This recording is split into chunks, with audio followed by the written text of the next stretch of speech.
നമ്മുടെ നാട്ടിൽ നന്ദഗോവിന്ദം ഭജൻസിനെ കുറിച്ച് കേൾക്കാത്തവർ ചുരുക്കമായിരിക്കും അല്ലേ. അടുത്ത കാലത്തായി പലവിധ കാരണങ്ങൾ കൊണ്ടാണ് ഈ ഭജനകൾ വാർത്തകളിൽ നിറയുന്നത്. ഭക്തിസാന്ദ്രമായ മുഹൂർത്തങ്ങളുടെ പേരിലാണെങ്കിൽ അത് മനസ്സിലാക്കാം. എന്നാൽ അത്ര വെടിപ്പല്ലാത്ത ചില വിവാദങ്ങളുടെ പേരിലും ഭജന സംഘങ്ങൾ വാർത്തകളിൽ ഇടം പിടിക്കുന്നുണ്ട് എന്നത് യാഥാർത്ഥ്യമാണ്. എന്നാൽ ഇന്ന് നമ്മൾ സംസാരിക്കുന്നത് കേരളത്തിലെ വിവാദങ്ങളെ കുറിച്ചല്ല, ഗുജറാത്തിൽ നിന്നുള്ള ഒരു ഭജനയുടെ വാർത്തയെക്കുറിച്ചാണ്. ഭജന പാടിയാൽ എത്ര രൂപ കിട്ടും? ഈ ചോദ്യത്തിനുള്ള ഉത്തരം ചിലപ്പോൾ നിങ്ങളെ ഞെട്ടിച്ചേക്കാം. ഗുജറാത്തിലെ ജുനഗഡ് ജില്ലയിൽ നടന്ന ഒരു ഭജന പരിപാടിയുടെ ദൃശ്യങ്ങളാണ് ഇപ്പോൾ സോഷ്യൽ മീഡിയയിൽ വൈറലാകുകയും വലിയ ചർച്ചകൾക്ക് വഴിവെക്കുകയും ചെയ്തിരിക്കുന്നത്.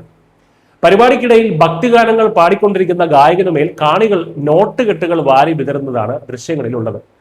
ചാക്കുകളിലും സഞ്ചികളിലുമായി കൊണ്ടുവരുന്ന പണമാണ് ഗായകന് ചുറ്റും ഒരു മല പോലെ കൂമ്പാരമായി കിടക്കുന്നത്.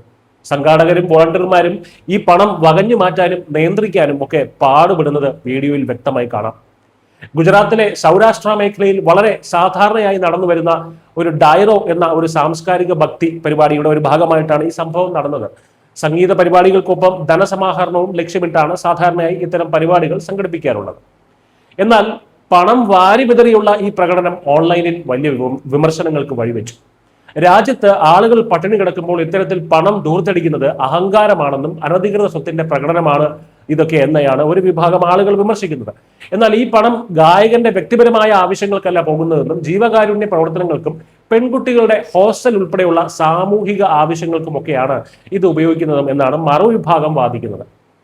ഇവിടെ നമ്മൾ വിശകലനം ചെയ്യേണ്ട ചില പ്രധാനപ്പെട്ട കാര്യങ്ങളുണ്ട്. ഭജന പാടുന്നവർ കാശ് വാങ്ങണമോ വേണ്ടയോ എന്നൊരു വലിയ ഡിബേറ്റ് ഇതിന് പിന്നിലുണ്ട്.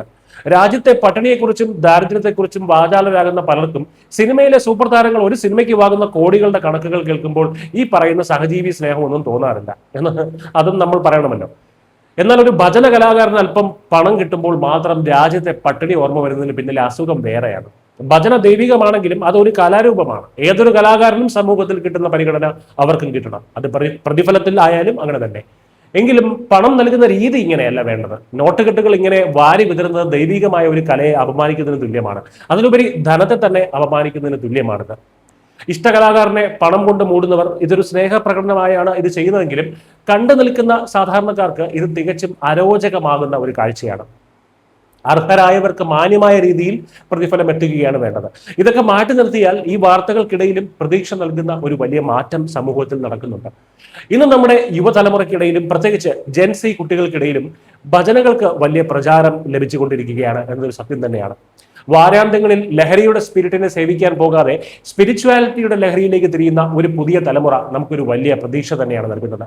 സനാതനധർമ്മത്തിന്റെ മൂല്യങ്ങളിലേക്കും നമ്മുടെ സ്വന്തം വേരുകളിലേക്കുമുള്ള ഈ മടങ്ങിവരവ് സ്വാഗതാർഹമാണ്. ആ മാറ്റത്തിന്റെ യാത്രയിൽ പണം കൊണ്ടുള്ള ഇത്തരം അനാവശ്യ പ്രകടനങ്ങൾ ഒഴിവാക്കപ്പെടുക തന്നെ വേണം എന്ന കാര്യത്തിൽ യാതൊരു തർക്കവുമില്ല. ജസ്റ്റിസ് മലയാളം.